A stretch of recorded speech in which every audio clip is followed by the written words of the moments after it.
உலக முடிவை சொல்வது ஒரு தூண். கடாரேஸ்வரர் குகை கோவில் அதிசயம். மகாராஷ்டிராவில் உள்ள கடாரேஸ்வரர் குகை கோவில் என்பது ஆன்மீகமும் அதிசயங்களும் கலந்த ஒரு மர்மமான சிவத்தலம். இந்த குகை கோவில் சுமார் 1300 ஆண்டுகள் பழமையானதாக கருதப்படுகிறது. இது ஹரிச்சந்திரகாட் கோட்டை மலைப்பகுதியில் அமைந்துள்ளது. உங்களுக்கு சிவபெருமான் பிடித்திருந்தால் ஒரு லைக் செய்யுங்கள். இந்த கோவிலின் முக்கிய தனிச்சிறப்பு, குகைக்குள் எப்போதும் குளிர்ந்த நீர் நிரம்பி இருக்கும். அந்த நீருக்குள் நடந்து சென்றால் மட்டுமே சிவலிங்கத்தை தரிசிக்க முடியும்.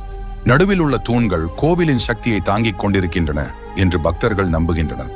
ஆனால் இன்று 3 தூண்கள் உடைந்து ஒரு தூண் மட்டுமே நிலைத்து நிற்கிறது. ஒரு பழமையான நம்பிக்கையின்படி அந்த கடைசி தூண் உடையும் நாளே உலக முடிவு ஏற்படும் என கூறப்படுகிறது. இது சிவபெருமான் அவர்களின் அதிசய சக்தியை காட்டுவதாக பக்தர்கள் கருதுகின்றனர். மழை காலத்தில் இங்கு செல்லுவது மிகவும் கடினம். ஆனால் தைரியமான பயணிகளுக்கும் ஆன்மீகத்தை தேடுபவர்களுக்கும் இது ஒரு மறக்க முடியாத அனுபவமாகும்.